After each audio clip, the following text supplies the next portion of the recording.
they're gonna get nice and fluffy.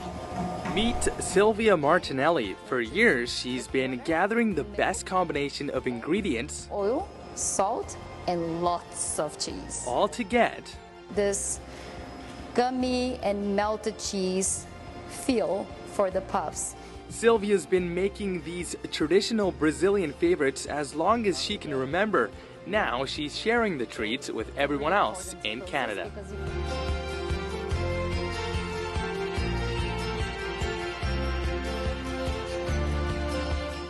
Tasty as they are, these puffs were the last thing Sylvia thought would help her prosper when she decided to start a new life here in Canada.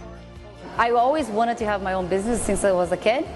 But when I came to Canada, it was more about learning English. Most of my friends said I was absolutely insane and that how crazy, leave everything behind and start over. But there was one more thing Sylvia was craving in her new home. What is missing in Canada for me? The food. It's like everything else is perfect, we need the food. You know, I can handle the weather, but food, like the one that is that home taste. And that's the manioc. So this is the root we use to make our flour. It comes from Brazil. So here we are in Brazil. We just took one out from the ground. And here's one of the roots that you can see how big it can get. It all starts with these Brazilian roots. They're the main ingredient behind the Otimo cheese puffs, a treat that's taking the gluten-free snack market by storm. Well, the first thing that jumped out at me was her enthusiasm. The second thing that jumped out at me was I had no idea what she was making. After 2 years of hard work, Sylvia's cheesy snacks have become a hot commodity. She worked so hard, her and her husband Bruno, to make this work.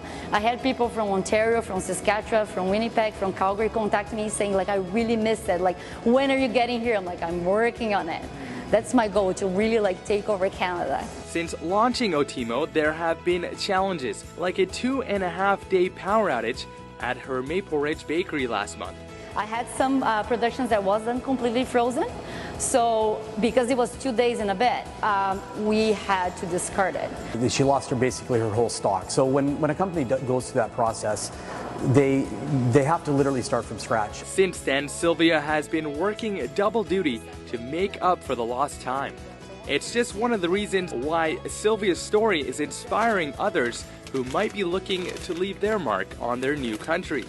To start a business in a second language and bring something from another country here and really introducing it into the marketplace, that in itself is something special. And now her Canadian-made cheese puffs are even a big hit among Sylvia's family back home. And they're like, oh, you should open up one here, and started selling inside. I was like, you know, like, we'll see where the future takes. Emad Agahi in Maple Ridge for Go on Shaw TV.